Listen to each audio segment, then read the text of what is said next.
Fragments of Papias. The writings of Papias in common circulation are 5 in number, and these are called an exposition of the oracles of the Lord. Irenaeus makes mention of these as the only works written by him in the following words. Now testimony is borne to these things in writing by Papias, an ancient man, who was a hearer of John and a friend of Polycarp.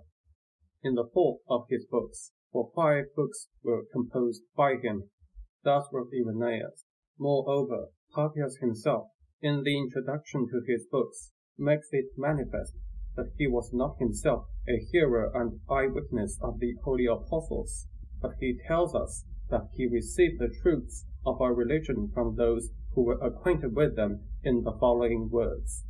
But I shall not be unwilling to put down, along with my interpretations, whatsoever instructions I received with care at any time from the elders, and stored up with care in my memory, assuring you at the same time of their truth.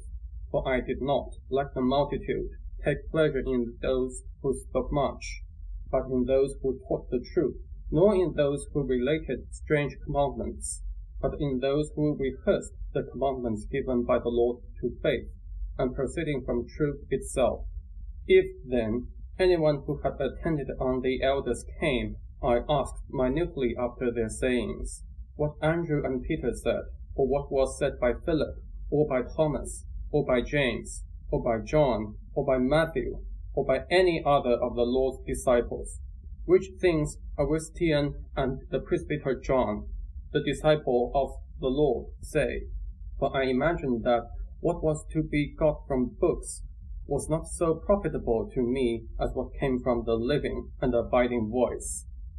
The early Christians called those who practiced a godly guilelessness children, as is stated by Papias in the first book of the Lord's Expositions, and by Clemens Alexandrinus in his Pedagogy. Judas walked about in this world, a sad example of impiety, for his body having swollen to such an extent that he could not pass where a chariot could pass easily. He was crushed by the chariot, so that his bowels gushed out. And the elders who saw John the disciple of the Lord remembered that they had heard from him how the Lord taught in regard to those times, and said, the days will come in which vines shall grow, having each 10,000 branches, and in each branch 10,000 twigs, and in each true twig 10,000 shoots, and in every one of the shoots 10,000 clusters, and on every one of the clusters 10,000 grapes, and every grape then press will give 25 metrics of wine. And when any one of the saints shall lay hold of a cluster, another shall cry out, I am a better cluster, take me, bless the Lord through me.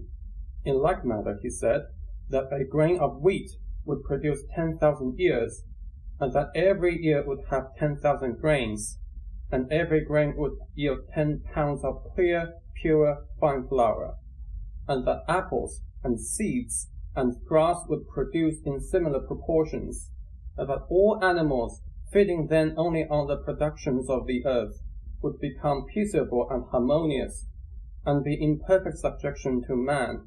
Testimony is borne to these things in writing by Papias, an ancient man, who was a hearer of John and a friend of Polycarp, in the 4th of his books, for 5 books were composed by him. And he added, saying, now these things are credible to believers.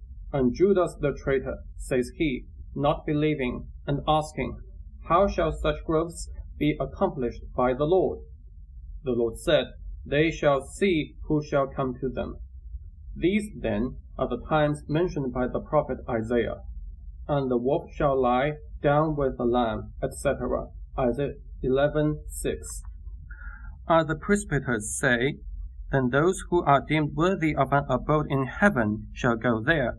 Others shall enjoy the delights of paradise, and others shall possess the splendor of the city. For everywhere the Savior will be seen, according as they shall be worthy who see him. But that there is this distinction between the habitation of those who produce 100-fold, and that of those who produce 60-fold, and that of those who produce 30-fold. For the first will be taken up into the heavens, the second class will dwell in paradise, and the last will inhabit the city. And that on this account the Lord said, In my Father's house are many mansions, John 14:2. For all things belong to God, who supplies all with a suitable dwelling place, even as his word says, that a share is given to all by the Father, according as each one is or shall be worthy. And this is the couch, Matthew 22:10, in which they shall recline who feast. Being invited to the wedding, the presbyters, the disciples of the apostles, say that this is the gradation and arrangement of those who are saved, and that they advance through the steps of this nature, and that, moreover, they ascend through the Spirit to the Son, and through the Son to the Father, and that in due time the Son will yield up his work to the Father, even as it is said by the Apostle, For he must reign till he has put all enemies under his feet. The last enemy that shall be destroyed is death. 1 Corinthians 15:25-26. For in the times of the kingdom, the just man who is on the earth shall forget to die. But when he says, All things are put under him, it is manifest that he is accepted which did put all things under him. And when all things shall be subdued unto him, then shall the Son also himself be subject unto him that put all things under him, that God may be all in all.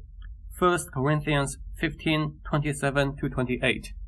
Papias, who is now mentioned by us, affirms that he received the sayings of the apostles from those who accompanied them, and he moreover asserts that he heard in person Aristian and the presbyter John.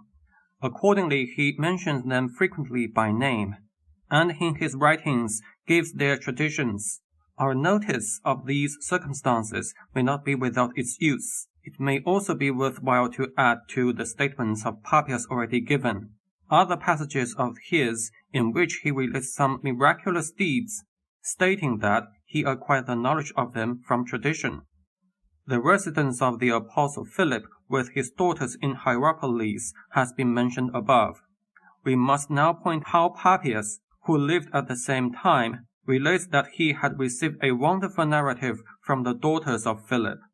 For he relates that a dead man was raised to life in his day.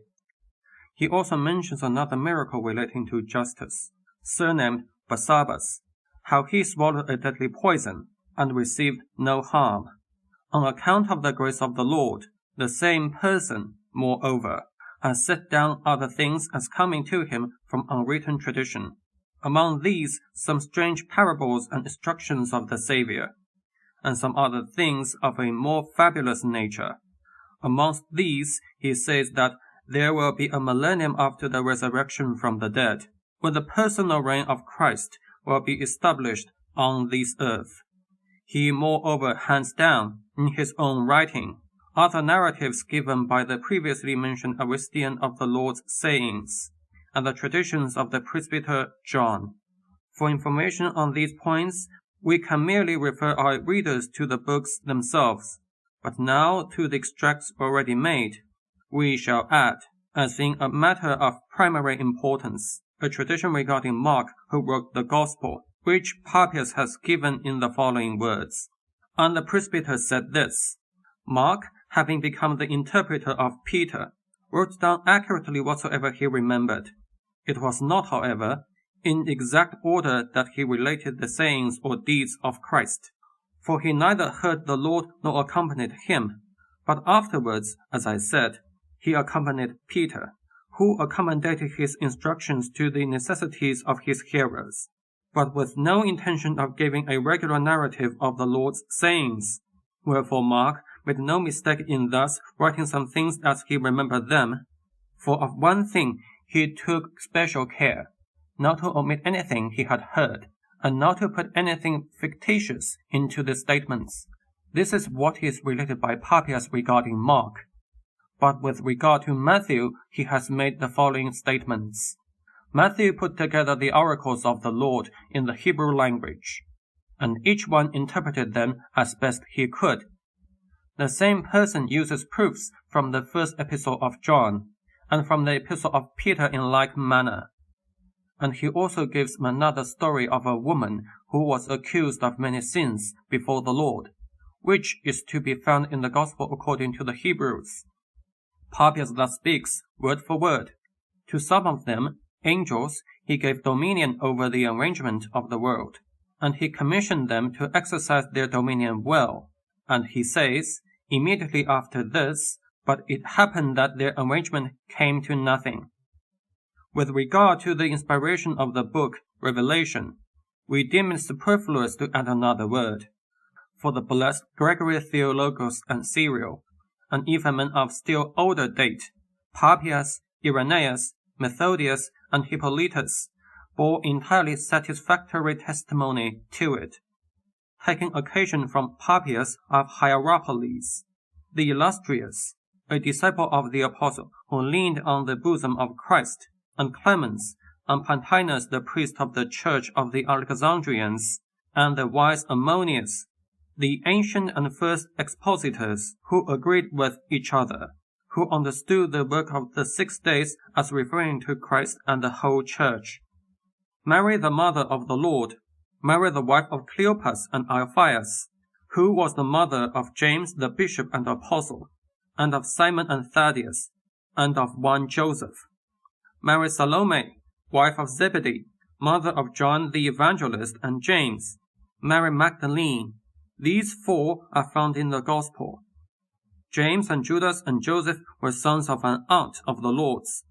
James also and John were sons of another aunt of the Lord's.